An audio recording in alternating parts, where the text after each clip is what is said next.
Hello and welcome back to Vedic Vidana. Okay, so here we are on the last part of Moon in second house for all the zodiacs. So now we are talking about Moon being in the sign of Sagittarius for Scorpio ascendants. Okay, if you are a Scorpio ascendant, Moon is in your second house, that is Sagittarius. Then first of all, it is creating a very powerful Gajakesari Yoga. If your Jupiter is not in debilitated position or in the Maran Karak Sthan, it is an indirect Gajakesari Yoga, which means you would gain wealth in your life. Now, how would you gain would certainly depend on your Jupiter. Jupiter in the first house, your hard work, your recognition. Jupiter in the second house, paternal wealth, maternal wealth. Jupiter in the third house, maybe from your own studies. Jupiter in the fourth house, paternal wealth. Jupiter in the fifth house, maybe from your own, social recognition from the society itself. Also from your children's, when you get children, the children would be born with a very good fortune, or from all the social work you are doing. In the sixth house, maybe from some service you do good service, get more Lakshmi. If in the seventh house, from your spouse. Eighth house, from your sacrifices, change yourself. Ninth house, from your gurus. Be always do what your gurus guide you. Okay, so like your guru's guidance. In the 10th house, let's say your own effort, a self-made man. In the 11th house, from any kind of gains, especially gains from someone else's loss, let's say from a kind of different Viprit Rajyog. I won't say Viprit Rajyog, but by adjusting into some corporate or any industrial sector, you might get money. Or by creating something, okay, like create your own agency, creating your own idea, okay, any type of creation. And from 12th house, it is from donation. Okay, donate more money and get more money. So first of all, Moon in the Jupiterian sign is neither good nor bad. It's like neutral. Okay, because with some good it is going to give you some bad. One thing it is going to give you is lessons. You'll get many lessons in life, and each and every lessons you are getting is going to make you mentally strong. Okay, so whenever understand this Moon in Sagittarius, which means over here you are here because you have to become mentally very strong, and for that you need some lessons. Okay, so you will fall in life, learn a lesson, be mentally stronger again, and rise again. You will fall, get a lesson, be mentally strong and rise. Okay, I won't say it will be up and down. You would rise, then fall a bit, then rise, then fall a bit. Okay, like that. Now watching the fourth house from Moon, which is its very good position. Okay, so from 9, if we count 4, it is 9, 10, 11, 12, that is Pisces. Again a Jupiterian sign. Over here you are getting fruits of your actions, fruits of your knowledge. Okay, so one thing you should always remember, that if you want some good factors in life, never procrastinate in your life. Whatever you have learnt in life, whatever you have studied in life, whatever the life has taught you, always implement those things. Even slightest implementation is going to give you wonders. Okay, so always remember this thing. Implementation is something you would need. Your mind should be focused on implementation. Focus your mind on implementation. Don't focus it on observation. Since Moon is in Sagittarius, your mind is focused into observation. but get 50% of that attention and focus that attention on the implementation. So observe 50% and implement 50%. This is how you would balance things out. Okay, so the moment you start implementing your observations, all the good things are going to come to you, right? Now coming to the seventh drishti, over here the seventh drishti is going to 1, 2 and 3, that is Gemini. The seventh house from Sagittarius becomes Gemini. So seventh drishti goes to Gemini. Now see, Gemini is all about handling your masculine and feminine side, and it is also about communication and connection. So one thing your mind should focus is to understand your tonal quality and how you express yourself. You must know how to change your tonal quality, when to speak how, when to speak how. Okay, because you need to know, see, where you need to be harsh, where your tone should be slighter, in a powerful authoritative manner, when it should be softer. Okay, so hard and soft tones should be adjusted. You should know when you should develop integrity in your voice, especially do what you say. Okay, don't just say. So these things you need to take care of. By birth you would be inclined towards it. Okay, yet you always have to remember that you do not imbalance these things. Okay, always be on your words. But the only thing you need to work on it is your tonal quality. Change your tone and people will not misunderstand you. Okay, so the main issue is the opposite gender is misunderstanding you. Okay, this is because moon is in Sagittarius. Okay, you are learning, your own gender qualities are getting highlighted. Okay, it is watching the fourth house of Pisces, that is that duality inside you is there. So this duality is creating confusion in the opposite gender, whether you are male then female, if you are female then male. So what happens is you need to understand that how you should adjust your talking skills, how to talk with someone, when you should use some harsh voices, when you should be polite enough, when you should be soft enough. Okay, so you should adjust it and learn it, because learning the way of talking is something which your moon is desiring. It is the desire of moon. Desire of moon is in the 7th house. Okay, that is something where you are going to get mental clarity. Getting it? From peace, 4th house is where you get mental peace. 7th house from moon is where you get mental clarity. So your mental clarity is based on how you connect your speech. Right? Now see, the 8th house is your mental disturbances, mental turmoil. Is 8th house from moon becomes a number 4. That is Cancer. Sorry. Now Cancer being in the number 8th from the moon. Now you people would say, oh my God, the 8th house from the moon is something where moon is most uncomfortable in, and the 8th house from moon is Cancer itself, lorded by moon.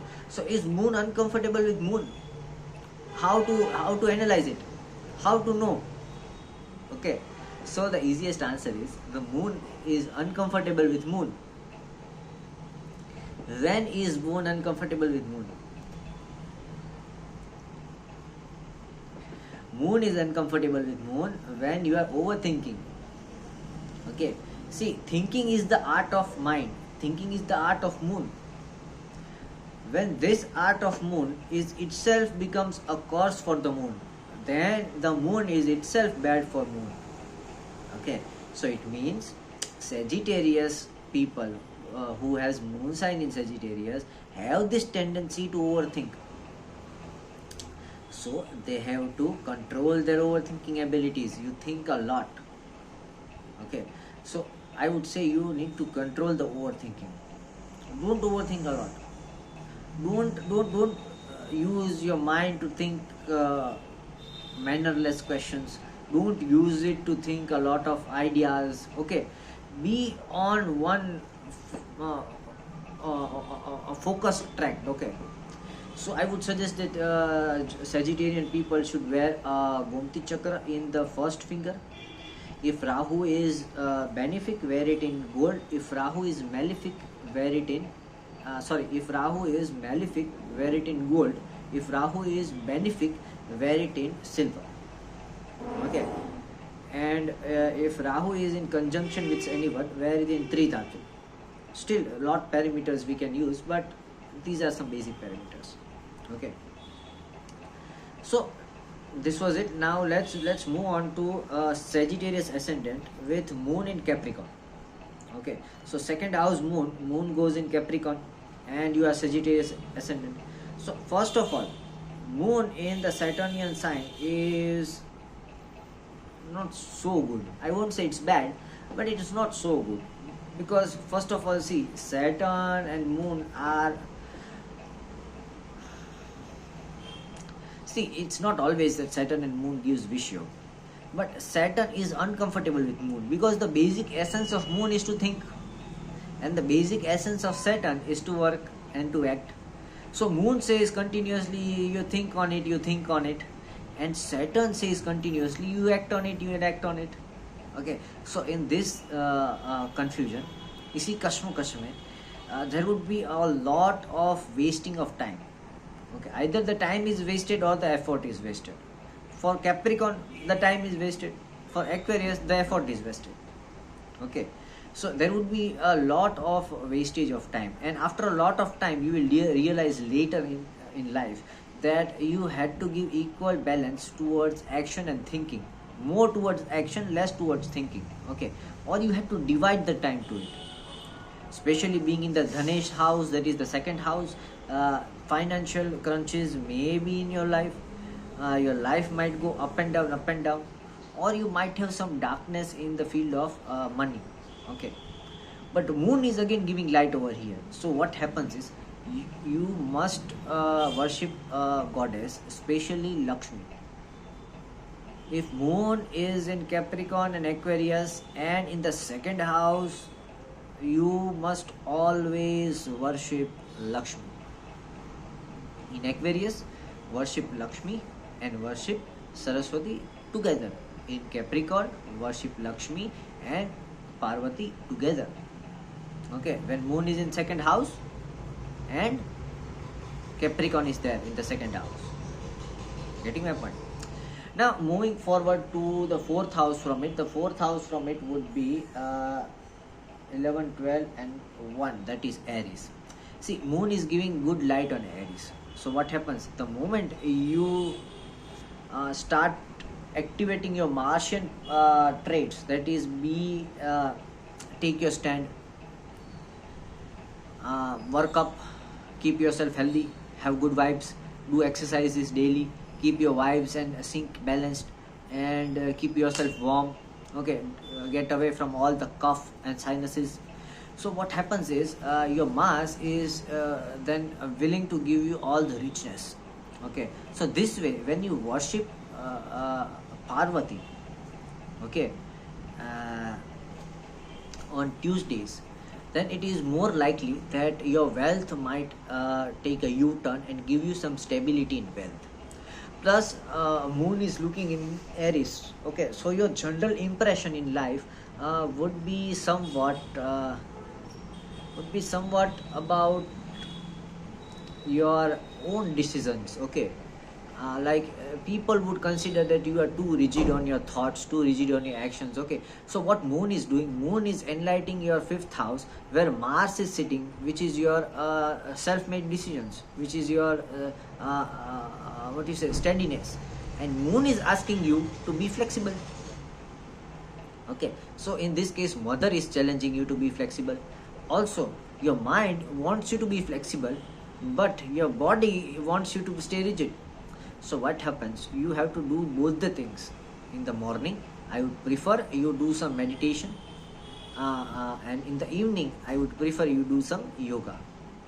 Okay, if your Saturn is in retrograde, then do reverse. In the morning you do yoga, and in the night you do meditation. Okay. Now going to the seventh house. The seventh house from this would be 2, 3 and 4, that is Cancer. Okay, so what moon is desiring is moon. So moon wants total control. It wants total stability over all your senses. Okay, so the best way over here, I would suggest for all the people with Capricorn moon sign, so would be do Ashtanga Yoga. Okay, start doing Ashtanga Yoga. For first month, do Yam. In that, practice Niyam, Satya, non-stealing, preservance, all the things that come in Yam. For the next month, follow Niyam, be disciplined. Okay, then do Dhyan, Dharana, Dhyan. Complete all the 7 stages, but do it every month. Okay, don't hurry. Okay, take the first step, do it for 1 month. Take the second step, do it for 1 month. Okay, till you reach the last stage, which is Dhyan and Samadhi. Okay, but work it up monthly. Okay, take 8 months to complete that Ashtanga Yoga. And after you complete that Ashtanga Yoga, make it a habit to at least be into Samadhi. For those who don't know Samadhi, I guess I have explained it in my Rig Veda teachings. Okay, in the playlist called Rig Veda teaching, I have explained somewhere that what is Samadhi. Okay, it is Samadhi. Your mind, that is Dhi, your knowledge, is Saman, balanced. Okay, for that you need to balance your breathing skills. Okay, like you breathe in, you hold, and you breathe out. The time, the instance of time of taking breath inside your body should be equal to the instance of time you are holding it, and should be equal to the instance of time you are exhaling it. And before that you have to do Anulam Vilam, so both of your nostrils are active. Okay, so this comes into Ashtanga Yoga. Maybe I will have some another playlist where I would explain that. Okay, but you should always try this. Okay, by this you would activate your mind to your complete performance, and this way whenever your mind is activated to its full potential, the desire of mind to reach the mind will finish. Okay, and this is how you gain mental clarity. So take 8 months of your life, do this thing. You will see miracles after the 9th month. Okay, now going to the 8th house. 8th house where you face too much difficulties would be Leo. Okay, so in this placement I would say Capricorns face a little bit misunderstanding with their father. If sun is placed, okay, if sun is debilitated, father is facing difficulties with the sun, not you. Okay, and you might have some ego issues, so learn to give away your ego. Worship Rudra. Okay, worship Rudra. Say Om Namo Bhagavate Rudraya every day in the morning for 13 times every day, and burn some camphor, kapoor, in front of Shiva. This might help you. If not this, you want some logical answers, okay, then I would say just turn your ego off. And for that I would give a self-made remedy. Okay, wash your bathrooms. Okay, wash your bathrooms and wash silly things in your house. Do some cleanliness measures. Okay, it will teach you that you are a very nominal person. Okay, do all the shit cleaning in the house. Okay, this is going to teach you to be grounded. Okay, spend more time grounding. Sit in some what we say garden or something like that, where get some grounding, sit on the floor. Okay, so this is something you can do, and have some good relations with your father. Okay, you can also press your father's head, do some oil massage to him. It is always going to bring you good luck and some great mental peace. Okay, so going towards Aquarius ascendants with Capricorn ascendants with Aquarius in the 2nd house. Okay, so Aquarius moon is not very good. Okay, Aquarius moon is not good because the Capricorn Saturn was darkness, and Aquarius Saturn is sorrow. Okay, So in both these things, your mind is either having darkness or it's either having sorrow. Capricorns have darkness in their mind, whereas Aquarius have sorrow in their mind. And both these things are enlightened by the moon over here. Moon is your mother. Moon is also the divine mother. Okay, so Devi Pujan is inevitable for you. Nothing is going to make you realize, nobody is going to make you realize other than goddesses, your mother. So if you are a Capricorn or a Aquarius moon sign, okay, always remember the only well-wisher you have in your life is your mother. Sorry, is your mother. Nobody else is your well-wisher as much as your mother. And whatever your mother is saying, you might not be liking it, but it is the only truth that is in life. Your mother, regardless of what you like and dislike, is going to teach you what is needed you to teach, what is needed you to learn. Now, if you disrespect your mother, you won't find mental peace till you die any time. Okay. See, this is the most naked truth I am telling to all the Capricorns and all the Aquarians. Until and unless you respect your mother, until and unless you respect your moon, life is going to be miserable. No matter what your mother is saying, keep quiet and do what she says. No matter what, moon is the only savior for you. Because see, you are born in the Saturnian sign, so there is darkness inside you. So the only way it can go out is from moon. Now, no matter wherever your moon is placed, even if your moon is placed in, no matter wherever your moon is watching, okay, doesn't matter. The only savior you have over here is moon. Okay, that's your mother. That's the goddesses. Okay. One thing and everything is over. Okay, no more guidances, no more advices. If you are born in Capricorn or Aquarius, do what your mother says, regardless of how she is. Even if your mother becomes dyslexic, her intuitions will always going to guide you the best way. Okay, there is nobody in this entire universe who would be better decision maker for you than your mother. If you are an Aquarian or a Capricorn, if you don't like your mother's decision, you are wrong. Your mothers can never be wrong.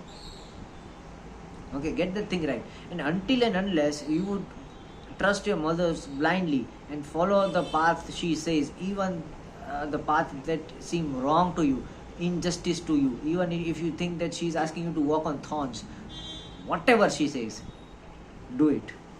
Otherwise, your last life, that is life after 34, 36, is not going to be very good. Learn from your mothers before your Saturn is mature.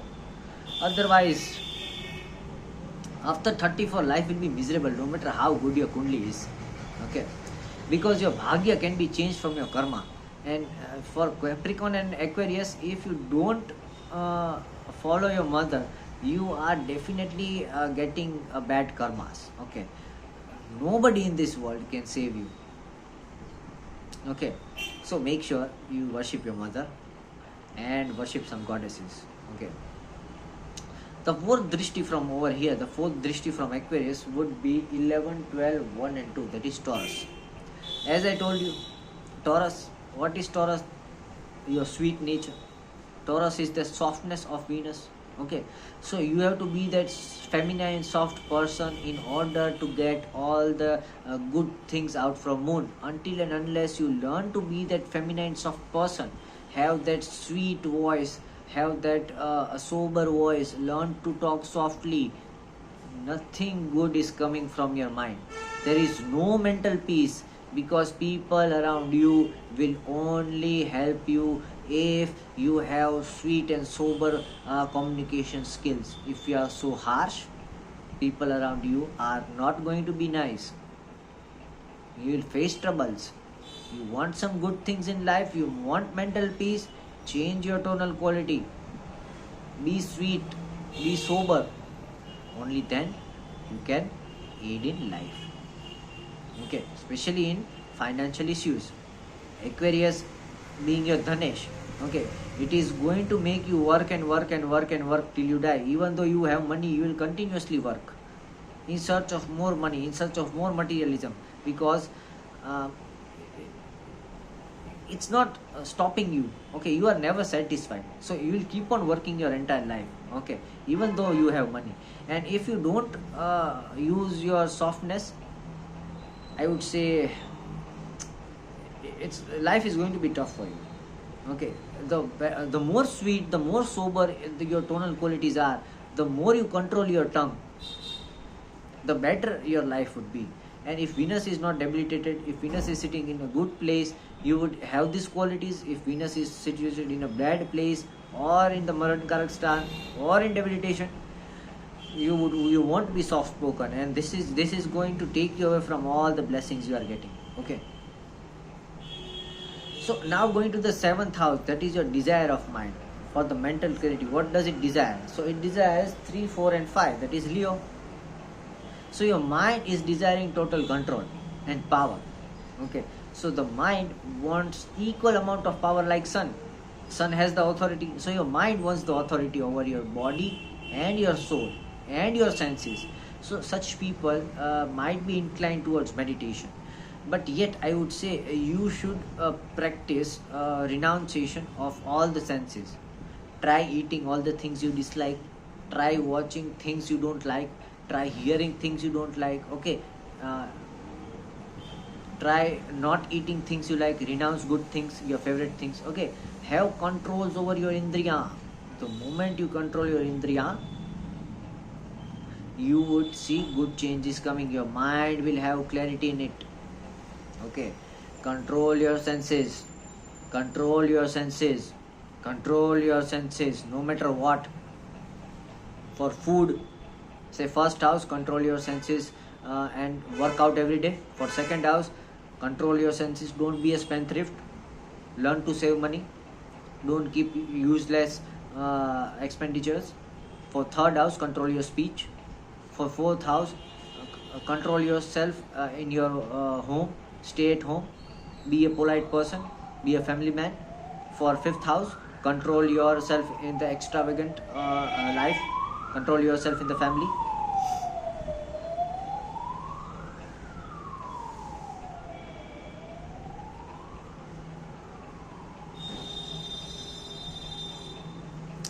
For the sixth house, control yourself when you fall ill. Whenever you have some sickness, go to the doctor. Don't say I'll be okay and I'll be fine. No, go to doctor as soon as possible. For the seventh house, learn to compromise for your spouse. Okay, learn to let go things. For eighth house, learn to control yourself. Give away lust, give away desires, be dedicated, be loyal.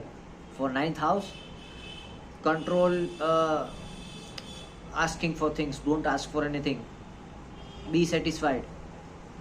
For 10th house, control yourself, control your materialism, don't go into money and so much about money and material life. For 11th house, control your desires. For 12th house, control yourself. Always control yourself before taking any decision.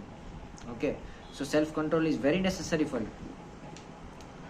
And talking about the 8th house, so 8th house would be somewhere you are very weak at. Okay, so over here, weakness is going to 11, 12, 1, 2, 3, 4, 5 and 6, that is Virgo.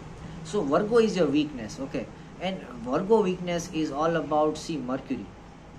Again, your speech is a weakness. Your calculative mindset is a weakness. Okay, if your Mercury is combust, you would over calculate. If your Mercury is retrograde, you won't be calculate. And if your Mercury is ordinary, direct, okay, then you would lose time calculating things, and you will lose people calculating things in life. Okay, say for example, you will calculate the gains you are getting from some people and losses you are getting from some people, and you will decide on the basis of gain and loss. This is again going to disrupt your relationships. Okay, and I'm not saying a spouse relationship, okay, all types of relationships, say for example friendships, uh, family relations, maternal paternal cousins, okay, everything is spoiled. And all this because you compare the gains you are getting from people.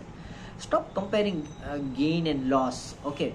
Life is not about comparing what good you are getting and what good you are not getting, what you are losing, what you can't have, what you have. Nobody can have everything in life, okay. Nobody will have everything in life, nobody can have everything in life. If you choose a second way, being a bad person to have everything in life from different sources, nothing would sustain. Things would come and go, things would come and go, there won't be any steadiness, there won't be any sustenance in life, okay. And in the age of 34 you will enjoy it. After the age of 34 you will understand all you have gotten in life is a big loss. Plus 3 minus 3 plus 3 minus 3, okay.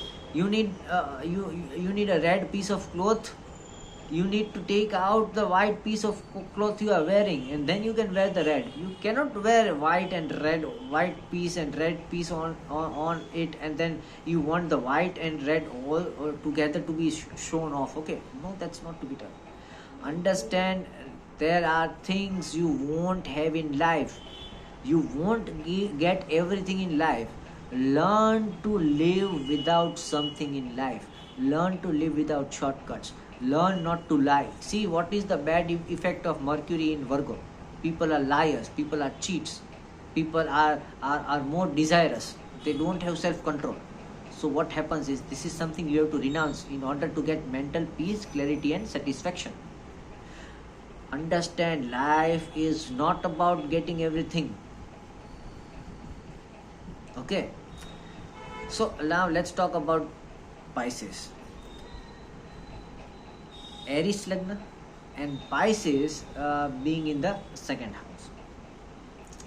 Pisces Chandra is very good Chandra, okay. So if you have moon in Pisces in the second house, I would say you would acquire a lot of money from skills and a lot of skills from money. So even you have some good hobbies, and at least use some of your income in doing and pursuing some hobby, okay.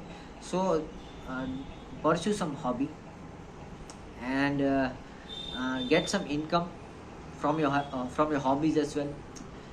It's also necessary that you act on your knowledge, act on your skills, because Pisces is all about fruits, and the two fishes also signifies that you should always keep two sources of income, and both of these sources of income should be different from each other, okay. If it's opposite, it's well and good, okay.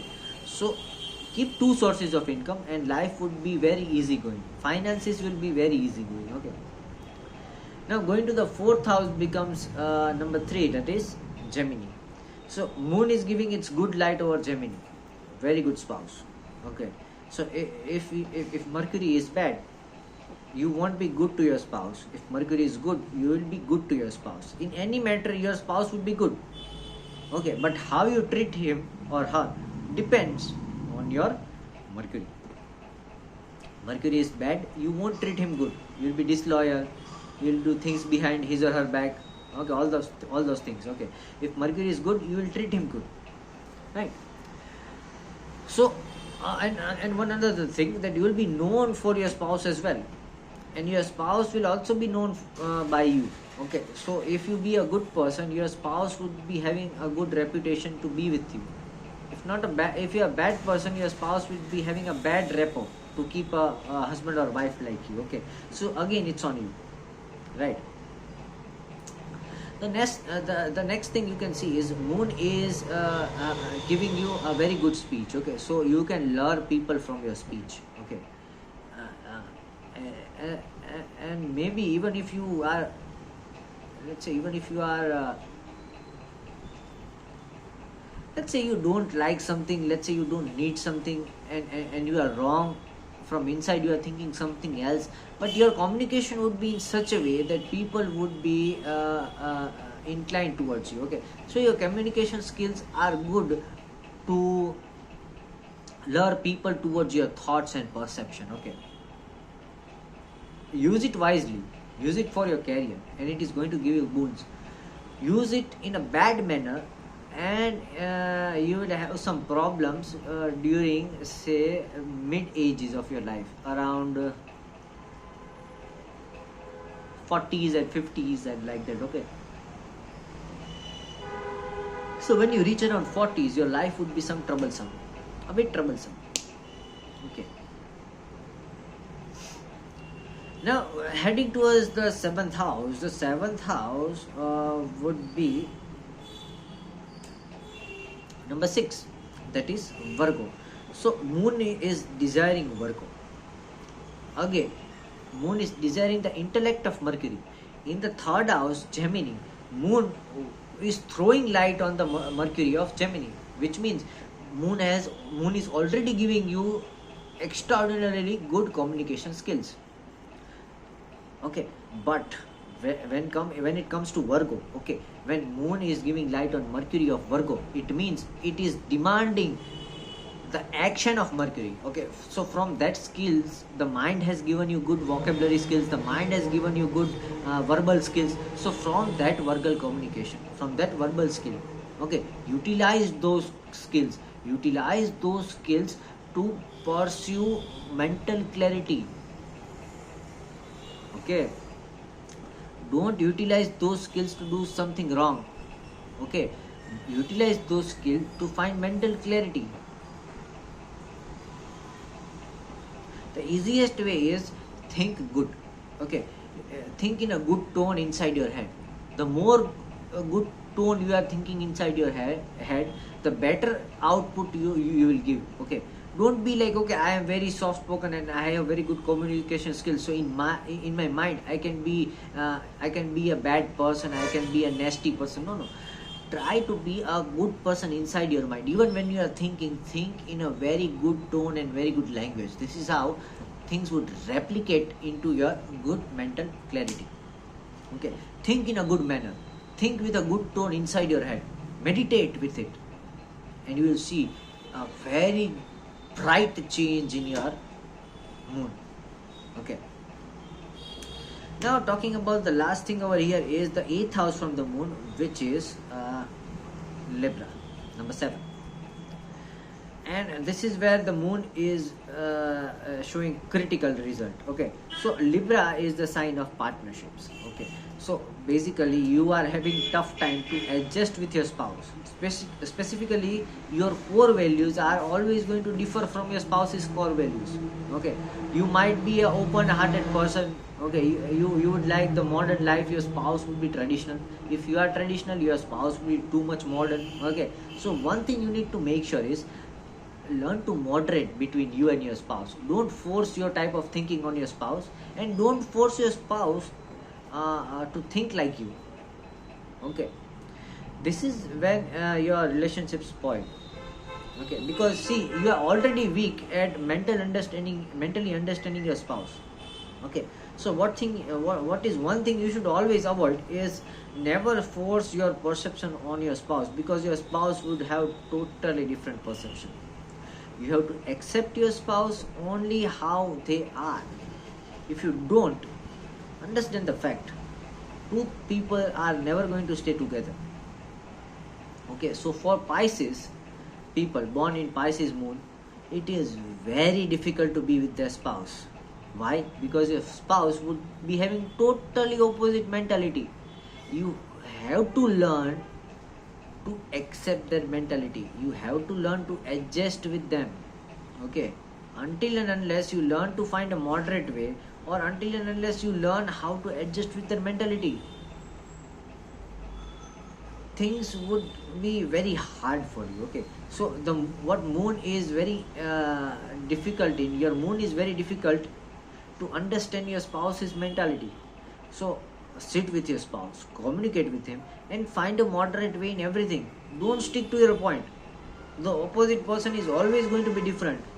It is very difficult that you will find a same type of thinking spouse. Okay, If you find that person, the person becomes boring after a time. Okay, so you will obviously marry a person who is not thinking like you. And then in order to adjust your life with them, you must find a moderate way, or you must at least find a way to understand each other. 50% do what they say, 50% they should do what you say, and only then the relationships would work in a better manner. Okay, so this was it. This was about moon in the second house, okay, for all the zodiacs. It took 4 parts today. Next time we'll see moon in 3 houses, in the third house, with all the zodiacs. Okay, thank you very much for joining Vedic Vidada, and do give a poll, because I am getting live either today evening, tomorrow morning, or day after tomorrow afternoon, any 3 of this time, and I'll be answering all your questions. And if anybody has some Kundli suggestions, get live with me and we shall have a good talk. Thank you very much.